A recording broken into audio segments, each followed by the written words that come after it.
अस्सलाम वालेकुम। आज की वीडियो में हम साइनोसाइटिस के मुतालिक डिस्कस करेंगे, जिसमें कि नाक से बलगम आती है, इसकी वजूहात क्या हैं और इसका इलाज किस तरह से मुमकिन है।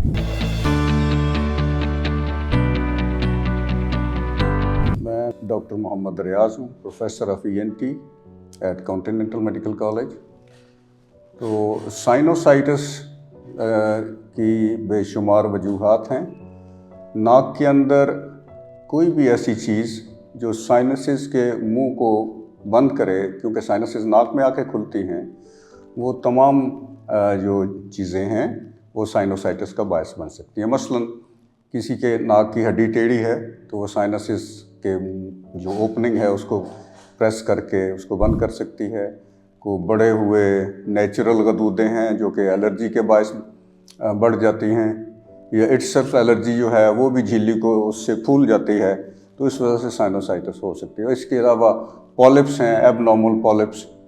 तो इस तरह की बेशुमार चीज़ें हैं जो कि नाक के अंदर ऑब्स्ट्रक्शन पैदा करें, तो उसकी वजह से साइनसेस के अंदर जो सिक्रीशंस हैं वो नाक के अंदर ड्रेन नहीं हो पाती। जब वो खड़ी हो जाती हैं, साइनस के अंदर ठहर जाती हैं, ड्रेन नहीं हो रही होती, तो बिल्कुल वही फिनोमेना होता है जैसे खड़े पानी में गलना सड़ना शुरू हो जाता है, उसमें बदबू आ जाती आना शुरू हो जाती है। तो वहाँ भी जरासीम ग्रो करते हैं साइनस के अंदर उसके बाद में। तो वो जरासीम के ग्रो करने की वजह से जो पहले क्लियर फ्लूइड होता है वो फिर येलो या ग्रीन बलगम बन जाती है, और इसकी वजह से बंदे को इस एरिया में पेन हो सकती है और बुखार भी हो सकता है।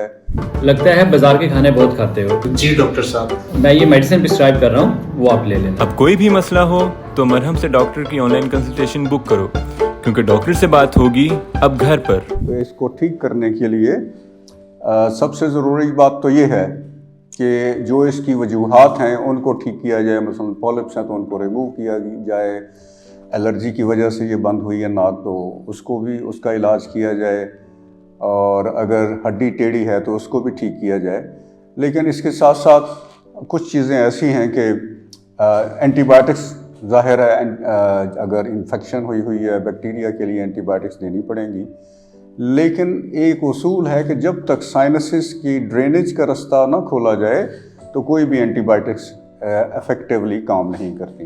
तो इसलिए सबसे पहले अगर तो सिर्फ एलर्जी की वजह से एंटी एलर्जी गोलियां देंगे, और उसके साथ साथ कुछ स्प्रेज हैं या ड्रॉप्स जो कि हमें डीकंजेस्टेंट जिन्हों बोलते हैं, वो जब हम स्प्रे करेंगे तो वो झिल्ली जो फूली हुई झिल्ली है उसको वो सुकेड़ देंगे। इस तरह से साइनसेस का मुंह खुल जाता है, और साथ साथ फिर एंटीबायोटिक्स हम और दे के और पेन किलर्स दे के साइनोसाइटिस को ट्रीट कर सकते हैं। लेकिन अगर जो दूसरी हम कहते हैं कि एनाटॉमिकल एबनॉर्मलिटीज़, जैसे किसी की नाक की हड्डी टेढ़ी है, नेचुरल गदूदें बढ़ी हुई हैं, या वहाँ पे कोई पॉलिप्स हैं, एबनॉर्मल पॉलिप्स, उनकी वजह से ये साइनसेस का मुंह बंद हो रहा है, तो इसके लिए तो फिर ऑपरेट करके उसको ठीक करना पड़ेगा, साथ साथ एंटीबायोटिक्स देनी पड़ेंगी, और अगर सुपरेटेड को एलर्जी है तो उसका भी इलाज करना पड़ेगा।